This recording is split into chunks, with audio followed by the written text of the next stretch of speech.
To truly understand the company that is BHP Billiton, it's essential to understand how it all started. The ingenuity, the risks, the highs and the lows, the significant events in the company's history and the people behind them. People who shaped the course for BHP and for Billiton. The year was 1883. Charles Rasp was out maintaining fences at the Mount Gips sheep station in western New South Wales when his keen observational skills led him to discover what he at first thought was a mountain of tin on a rocky outcrop known as the Broken Hill. While previous prospectors had dismissed the site as a worthless mound of rock, Charles Rasp saw the potential of what lay beyond the surface. Excited by his discovery, he rushed back to the station and shared the news with his co-workers and the station manager, George McCulloch. A syndicate of 7 was formed, and the team wasted no time in beginning to mine the rich silver and lead. They started to sink shafts and explore to see whether the silver lead went down or whether it was just shallow. In 1885, they were confident and they decided that they would float a company and raise money. And they sold 500 shares in Sydney, 500 in Melbourne, 500 in Adelaide, and 500 in Little Silverton. Melbourne wasn't quite sure whether this mine was going to be any good, and it was a bit slow to buy the 500 shares. And so this company was formed and it set to work.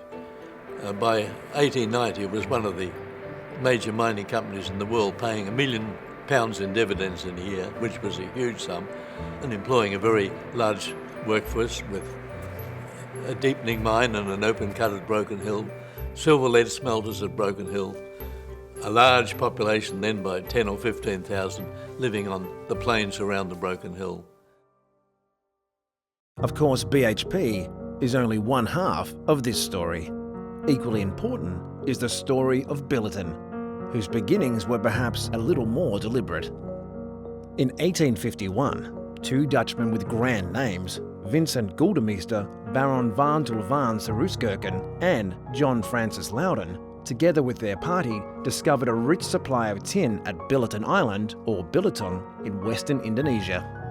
The two recognised the potential of tin, and Billiton was born. At that time there was a newly developed tin zone stretching all the way from Thailand through the Malay Peninsula down to the end of the Indonesian archipelago, and right at the southern end was this island Billiton, and it turned out to be very rich in tin. And the Dutchmen realised it, and they got to work eventually. They formed a company, floated in The Hague in Holland in 1860, and they began to mine it. They were mostly Chinese miners. It was one of the big Chinese settlements outside China at the time. By any measure, Billiton and the Broken Hill Proprietary Company Limited were off to impressive starts, carving out the foundation, the very character of what was to become BHP Billiton.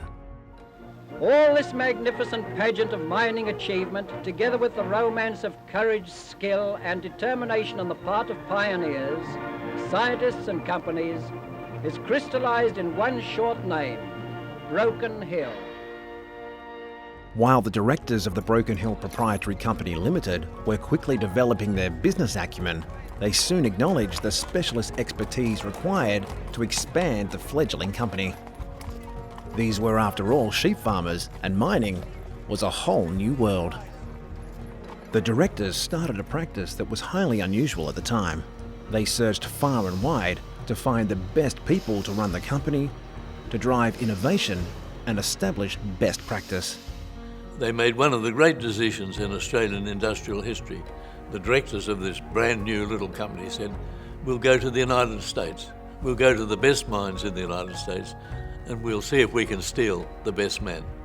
And so they sent one of their members to Colorado, looking around to see who was the best. And they brought back a famous mine manager from the Comstock Lode, from Virginia City, named Patton, and they brought back a younger man of German descent named Hermann Schlapp, and they became the technical expertise at Broken Hill. And I think one of the things you can say about the history of BHP, the long history of BHP, is that whenever there was a challenge or a crisis or a great technical problem, they always looked for expertise and were willing to pay for it. That was fairly unusual in our country at that time. The perspectives of these newcomers created better ways of working and greater efficiencies. As the mine at Broken Hill deepened, the silver lead decreased and massive quantities of zinc appeared. Unable to extract the zinc by the traditional gravity process, BHP's general manager, Guillaume Delpois, and others working at the mine developed a froth flotation system. It's a very simple idea. You know how if you look at a glass of champagne, you see the bubbles continually rising. Well, here was these huge vats of, call it champagne if you like, with minerals sitting on the surface of the bubbles and going to the surface, and the non-minerals staying at the bottom. It really is an ingenious invention. All around the world, you can go now to Siberia, or South America, or South Africa, you'll see versions of this flotation process in operation.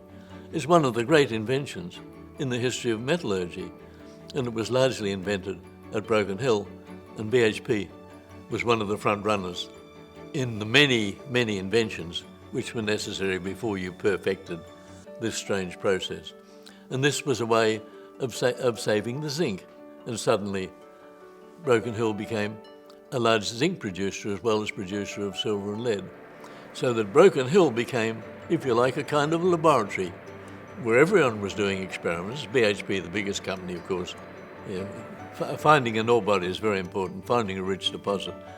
That's wonderful, but a lot of rich deposits haven't made much money because they haven't been worked very efficiently. I think it's fair to say that right from the start, BHP worked its mine efficiently. A great number of the company's early innovations came from employees at the mine site. It was their insight and ingenuity that identified better ways of working and formed the foundation of BHP Billiton's culture of empowering people to make observations, step up, and find better ways of doing things. The mine at Broken Hill came to be considered one of the great ore deposits of the world because of its size, richness, and continuity. But by 1912, as the company's silver, lead, and zinc activities became less profitable, the leaders of BHP started questioning what else they could do. By now, they mined iron ore to use in the smelting process, and they thought, why don't we make steel? BHP again recognized the need to source the best knowledge in the world, and Guillaume Delpois enlisted the help of American steelworks manager and innovator David Baker to advise on establishing steelmaking in Australia. Baker suggested the company ship iron ore from South Australia to a town called Newcastle, approximately 160 kilometres north of Sydney, where coal was abundant. 3 years later, operations in the Newcastle steelworks commenced. Steel was the essence of industrialisation, and the progress that the new steelworks represented was seen as a great milestone in Australia's history. It's regarded as one of the red letter days in the economic history of our land. In the 20th century, steel was really the essence of industrialisation. You weren't a modern country unless you had an efficient steel industry. And all over Australia, people rejoiced that at last we had these great steelworks in Newcastle. It was an industry that would define BHP for decades to come. One contract in particular stands out, supplying some of the steel for the structure and iconic arch of the Sydney Harbour Bridge.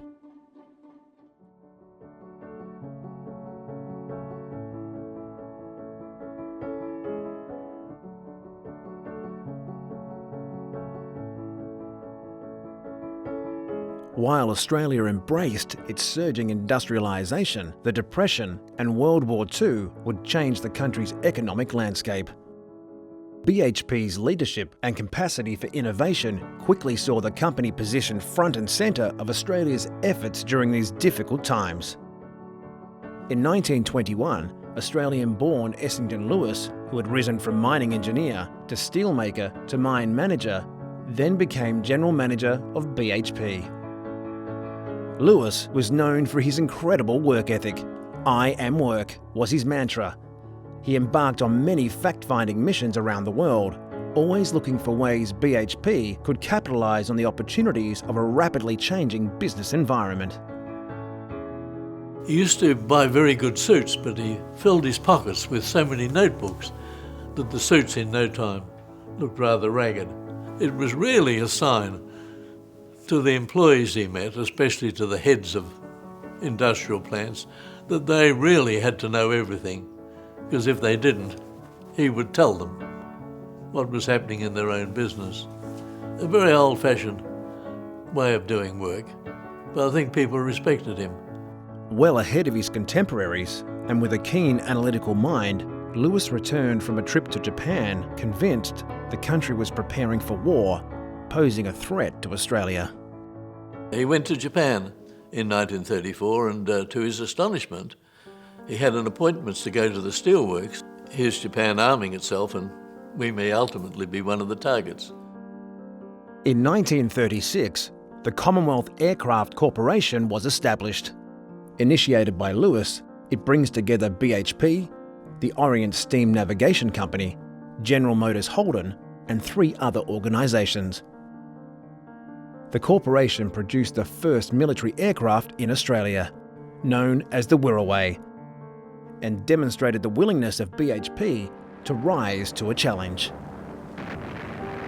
Of course, the Wirraway was no match for the fastest Japanese planes. They didn't realise. They said, we can do better. So this is really a considerable achievement for Australia. It's unusual that a country should mass-produce military aircraft before it could mass-produce the ordinary motor car. But so much of the industrialisation of Australia that came in the late 1940s and the 1950s and 1960s was based on all the skills learned and the techniques developed during the Second World War. So Lewis is really a very important figure. With Australia now building aircraft, Lewis couldn't understand why the country was still importing ships from overseas. Once steel technology became available, BHP started to build ships at Whyalla in South Australia, near the iron ore mine they had purchased. The corvette warship, HMAS Whyalla, was launched on the 12th of May, 1941. That was part of his belief that Australians, if they set to it, could do anything, and that Australia could become an industrialised country, just as Belgium and Germany and Italy and Britain had become industrialised countries. Like BHP, Billiton too realised the importance of looking further afield to diversify. While Billiton was a very successful tin miner, the company realised tin was a finite resource. Prior to the start of World War II, Billiton expanded its operations, establishing their first bauxite mine, the raw material processed to produce aluminium, on Bintan Island in Indonesia in 1935. 4 years later, the company started exploring for bauxite in Suriname, South America. Operations commenced there in 1941, and the mine became an important contributor to manufacturing wartime equipment. The war years deeply affected Billiton's operations. When the Japanese invaded the Dutch East Indies, they assumed control of the mine on Bintan Island, and the Germans took over Billiton's head office in Holland. Although Billiton lost its mines in Indonesia, they were able to retain their tin smelter in Holland, as well as mines in South America and Dutch Guyana.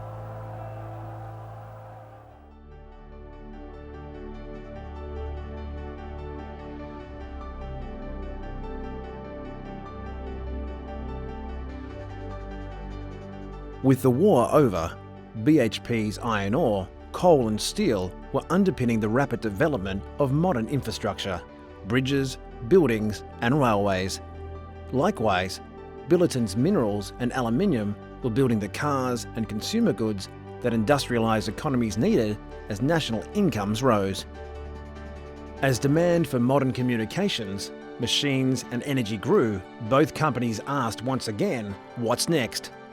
What opportunities could be unlocked with exploration into new countries, new commodities?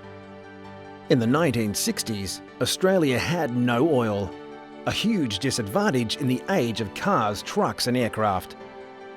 In 1963, BHP was searching for opportunities outside steel and coal and turned to oil and natural gas. Realising the need to identify best practice, BHP enlisted the help of American petroleum geologist Dr. Lewis Weeks, who suggested exploring Bass Strait. BHP joined forces with Esso to drill in the narrow sea between Victoria and Tasmania. Natural gas was discovered in 1965 and oil in 1967. It was the first major oil discovery in Australia. It was one of the big moments in Australian history. The dream of having a large payable oil field, suddenly it was true, and BHP had found it. Came just at the right time. The world had its worst oil crisis in its history in 1973. They call it the OPEC crisis. And oil became very expensive. In some European countries it was rationed. People had to queue to buy oil, and here was Australia virtually self-sufficient in oil from Bass Strait.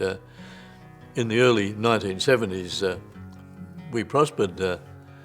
We did very well with our own oil at a time when oil was so exorbitant in other countries.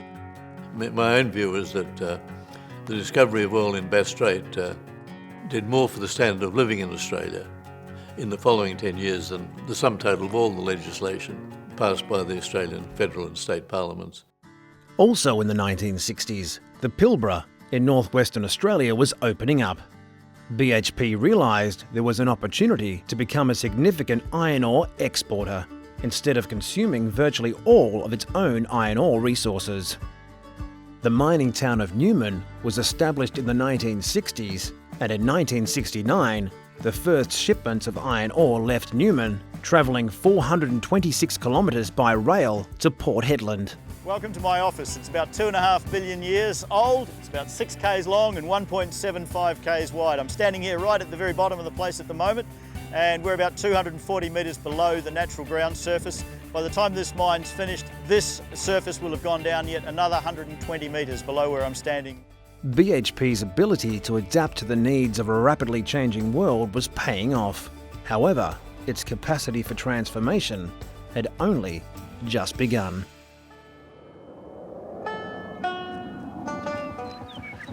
You might reckon that the great American prairie land is a funny place for an Australian company to be looking for oil.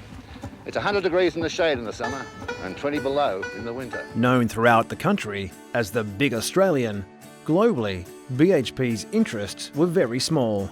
This would change forever in one decisive action. The board supports Brian Loughton's implementation of a coordinated global program to achieve increased profits in BHP's 3 core businesses: mining, steel, and petroleum.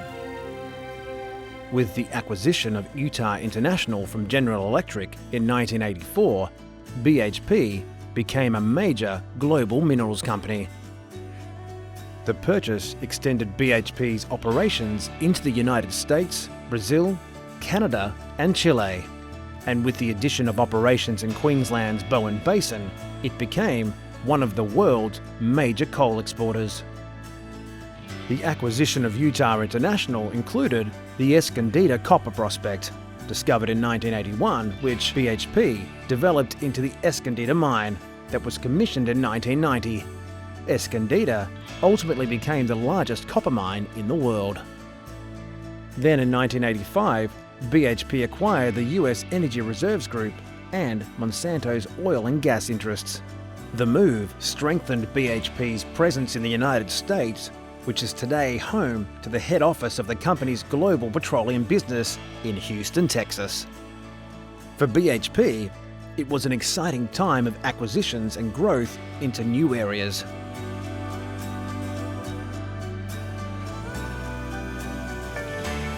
The period was also one of rapid change for Billiton. By 1970, the directors of Billiton decided to accept a takeover offer from another Dutch firm, Royal Dutch Shell. At that time, the Billiton company was smaller and less diverse than BHP, but global in its scope.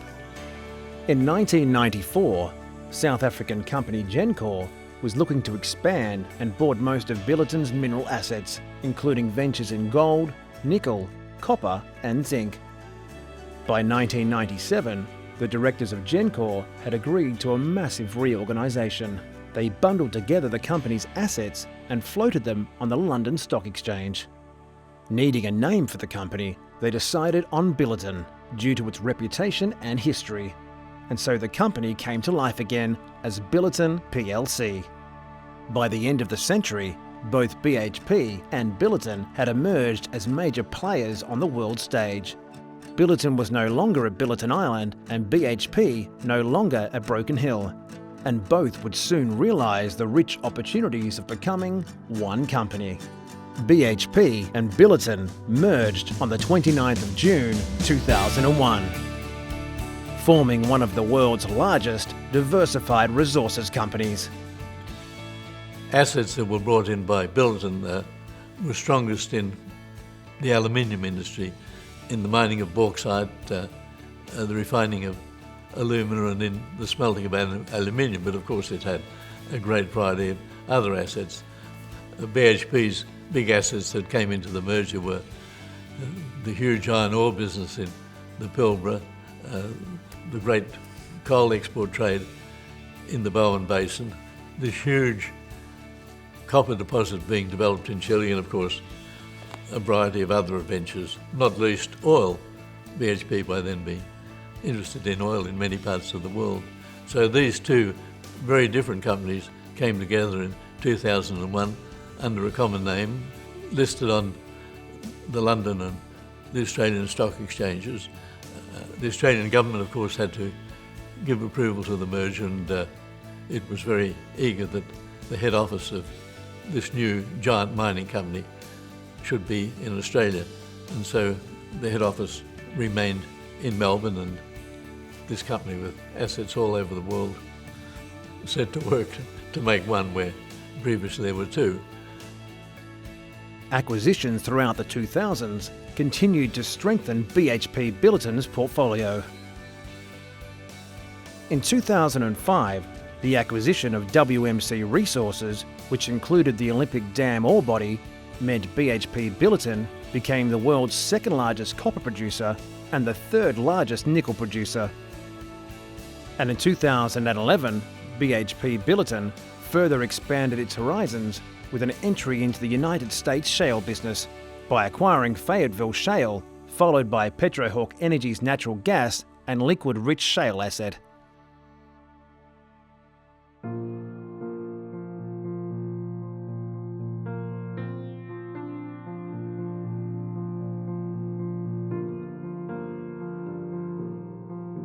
The last decade has marked another extraordinary chapter in the history of BHP Billiton.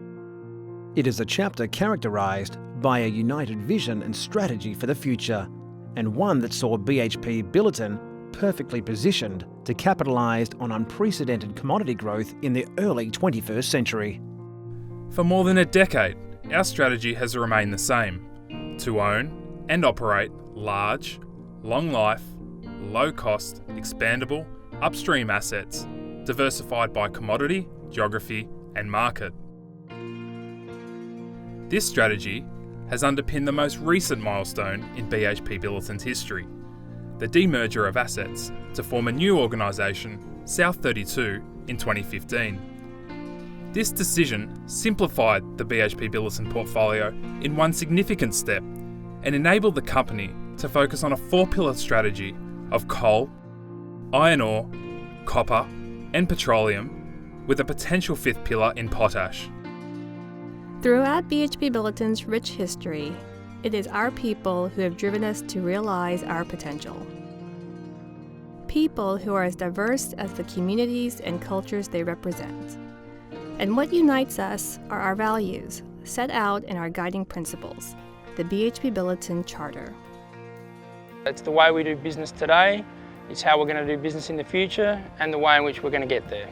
It's about walking the talk, from the shop floor to our customers to our supplier. I think the charter values are really important and really ground us as an organisation in terms of what we expect of ourselves and of one another. So I think the charter is a mechanism that does bind the thinking and behaviour of all employees in the organisation.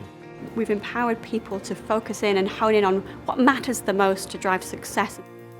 Our company makes clear its dedication to its people through the first value of the BHP Billiton Charter, sustainability. Central to this core value is ensuring that the health, safety, and well-being of our people always comes first. BHP Billiton has long been recognized by the mining industry as a leader in protecting the health of our people, including a holistic focus on well-being. We aspire to a fatality-free work environment.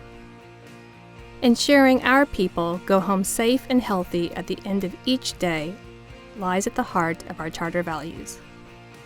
Sustainability is our first charter value, and I think that says a lot about the company. We truly do put safety, health and environment before everything else. The things that we do at work do impact on our families and our kids. We actually place such a high value on the health and safety of our employees at all times. You can really have great outcomes in health and safety and continue to drive productivity and simplicity at the same time.